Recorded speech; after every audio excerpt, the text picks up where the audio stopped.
राम अपने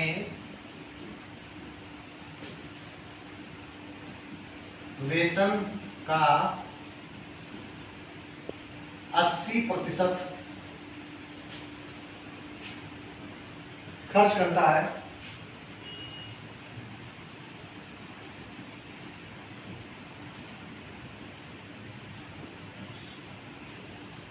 तथा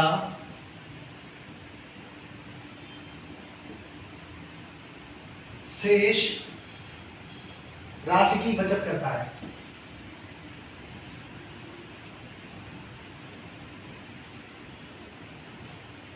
की बचत करता है।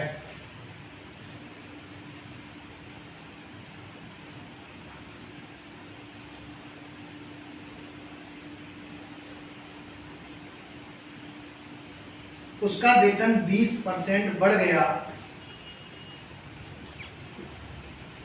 उसका वेतन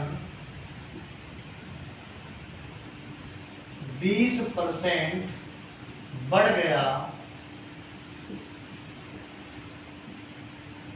उसका वेतन 20% बढ़ गया, तो उसने अपने खर्च को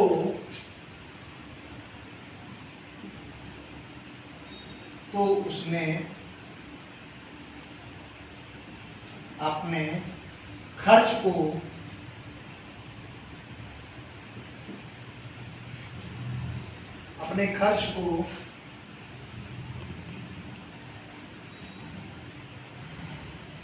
को भी 10% बढ़ा दिया,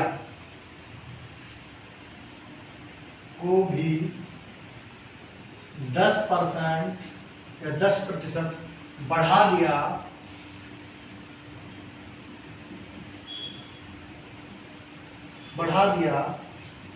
तो उसके बचत में कितने प्रतिशत की वृद्धि हुई? तो उसके बचत में कितने प्रतिशत की वृद्धि हुई? ये प्रश्न है बच्चों। इस सवाल को सबसे पहले हम ये देखेंगे, पहले सवाल को एक बार हम आपको क्लियरली बता दें क्या है। राम अपने वेतन का 80% खर्च करता है। राम जो है उसकी जो इनकम है, आय है, उसका वो 80% जो पार्ट है वो खर्च कर देता है। इसके बाद तथा शेष राशि की बचत करता है। अगर सपोज करो 100 रुपए उसके पास है तो 80 रुपए उसने खर्च कर दिया और 20 रुपए वो बचत के रूप में यानी सेविंग के रूप में रखता है। नेक्स्ट स्टेप क्या आता है? उसका वेतन 20% बढ़ गया है, उसका वेतन जो है वो 20% अब बढ़ गया है, तो उसने अपने खर्च को भी 10% बढ़ा दिया है। जब उसका वेतन 20% बढ़ गया तो उसने अपने खर्चे को भी 10% बढ़ा दिया है। क्वेश्चन आपसे पूछ रहा है तो उसके बचत में कितने प्रतिशत की वृद्धि हुई? अब बचत में जो बचत है उसका वृद्धि पूछ रहा है कि कितने परसेंट वृद्धि हुई। तो आप सबसे पहले क्या करेंगे, यहाँ पे स्टार्ट करेंगे क्वेश्चन को। सपोज करो कि आप एक राम बंदा है, राम जिसकी इनकम आय वो कितनी है? 100 रुपए, ठीक है। अगेन उसका जो खर्च है बेटा वो अभी 100 रुपए में अगर 80 रुपए खर्च कर रहा है, यानी तो 80 रुपए यहां खर्च कर रहा है सपोज, और तो उसकी जो बचत होगी बेटा, सारा एकदम एक कैलकुलम हमने तैयार कर लिया। बचत कितनी है उसकी? बचत उसकी है 20। सपोज करो कि 100 रुपए कोई बंदा कमा रहा है, 80 रुपए खर्च कर रहा है, तो 20 रुपए बचत कर रहा है। सेकेंड स्टेप में क्या आता है? अब उसका वेतन 20% बढ़ गया है। आपको पता है कि कोई चीज अगर 100 रुपए है, 100 रुपए का 20% 20 रुपए होता है। अगर 100 रुपए में 20% बढ़ा है तो ये 100 रुपए जो है ये बढ़ के हो जाएंगे बेटा कितने? 120। अब उसकी जो इनकम है आफ्टर 20% इंक्रीमेंट यानी 20% बढ़ने के बाद जो है वो 120 हो गई है। अब उसने अपने बेटा जो उसका खर्च है उसको उसने क्या किया है? 10% बढ़ा दिया है, तो अभी 80 रुपए है, और 80 रुपए का अगर आप 10% निकालोगे बेटा तो आपका 8 रुपए आएगा। आपको अगर नहीं आता है तो आप एक छोटा सा 80 रुपए का 10% ऐसे फाइन कर सकते हो आप 100, यानी कि कितना 8 रुपए हो गया। यानी कि अब उसने अपना जो खर्च है वो 8 रुपए और बढ़ा दिया है, यानी पहले 80 अब 88। ओके, तो आफ्टर 10% ये 10% इसका जब बढ़ाया गया है, ठीक है, तब ये वैल्यू आपको मिली है।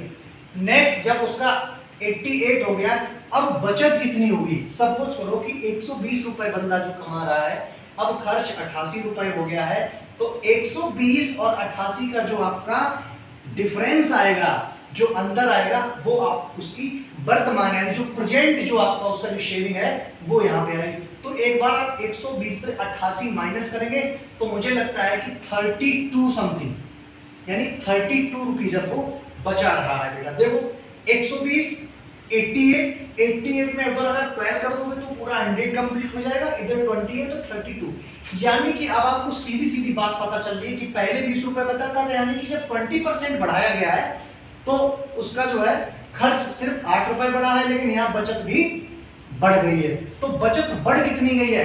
पहले बचत कितनी थी बेटा 20 रुपए, अब कितनी हो गई है 32 रुपए। तो पहले से अब में अंतर कितना आया? 12 रुपए का अंतर आया। 12 रुपए का अंतर आया है, तो अंतर जो आया है तो परसेंट पूछा है, परसेंट वृद्धि कितनी हुई? तो परसेंट वृद्धि का मतलब होता है, फॉर्मूला यूज कर दो कि जो बढ़त है आपकी वो अपॉन वो बढ़त कितने पे हुई है। आपका जो अमाउंट रखा है ये 20 लिखा है, यानी 20 पे बढ़े थे 12 रुपए, तब 32 हुआ था, तो 20 अपॉन कितना हो जाएगा आपका बेटा 12 अपॉन 20। अब हमें परसेंट निकालना, इसलिए हमने 100 का मल्टीप्लाई कर दिया। तो बस क्या करना है 20 वन से 20, यानी 20 से कम 20 और 20 पंचे 100।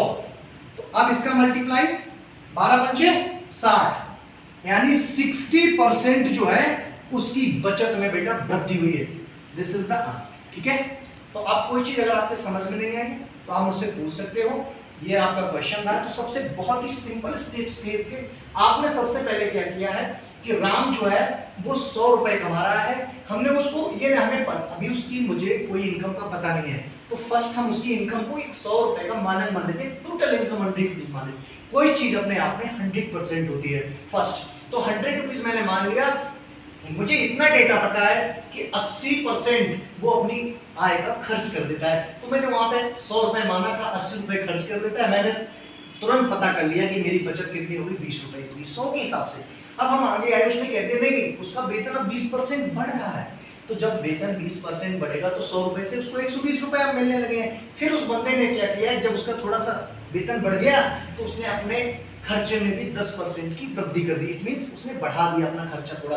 तो जब 10% की वृद्धि उसने खर्च में की पहले वाले खर्च में, तो अब 8 रुपए ज्यादा हो रहे हैं, एक्स्ट्रा हो रहे हैं, यानी अब 88 रुपए खर्च करने लगा, पहले 80 रुपए खर्च करता था। अब अगर हम देखें उसकी बचत कितनी है 32 रुपीज है प्रेजेंट टाइम में। इट मींस कि 20 से लगभग कितना बढ़ गया बेटा 12 रुपए की बढ़त हुई है इस 20% के इंक्रीमेंट की वजह से। फर्स्ट यहाँ पे हमने देख लिया इतना। इसके बाद हमारा जो नेक्स्ट स्टेप आता है बेटा, अब हमें पता चल गया कि 12 रुपए बढ़े हैं, तो हम जो भी वृद्धि हुई है उस अमाउंट को ऊपर रखते हैं। जब हम परसेंट वृद्धि निकालते हैं ना, तो इस तरीके से हम लिखते हैं। तो परसेंट वृद्धि में क्या होता है, वृद्धि जो आपकी बढ़त हुई है वो लिखना है यहाँ पे, और कितने पे वृद्धि हुई है हमेशा पहले वाले अमाउंट पे कैलकुलेट करते हैं हम। जो हमारा फर्स्ट इनकम होती है, जो बचत होती है, उस पे हम कैलकुलेट करते हैं। जो हमारी पहली थी वो 20 थी, इनटू 100% के लिए 100 का मल्टीप्लाई किया।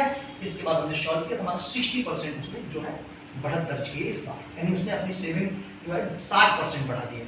Thank you guys.